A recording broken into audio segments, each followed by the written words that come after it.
Hello, I've got some excellent property to sell you. It's an estate in the middle of the forest, surrounded by more forest and even more forest. You could always establish a farm if the unpredictable snowstorms and heat waves doesn't ruin your land. Other than that, it's pretty safe, except again for the Vikings that might show up every now and then to murder, steal, and pretty much ruin the day for you and anyone in your village. But hey, don't let that get in the way.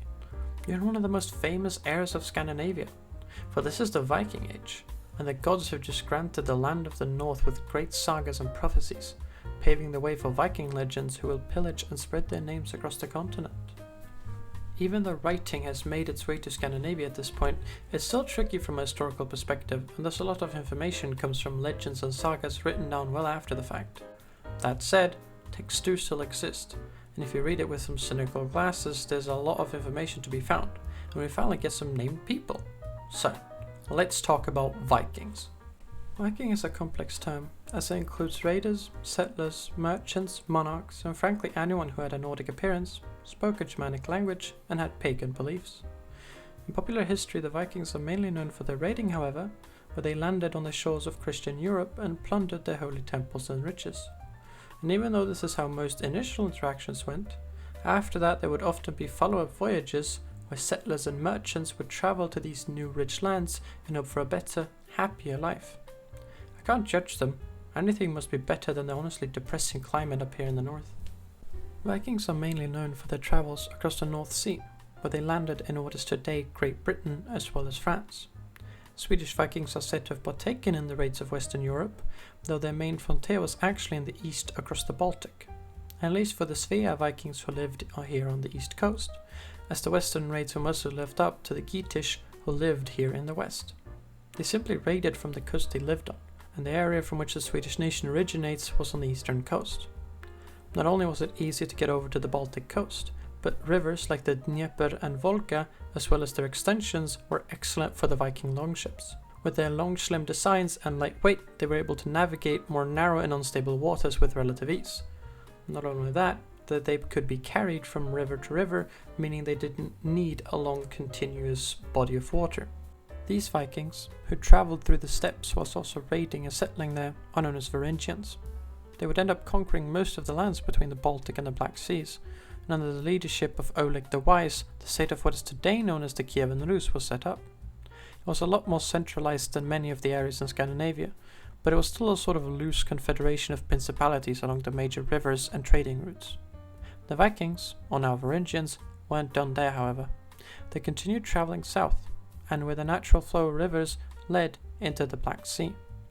Crossing the Black Sea, they would reach a great city filled with gold and riches, and so naturally they plundered it all and took a bunch of it back home.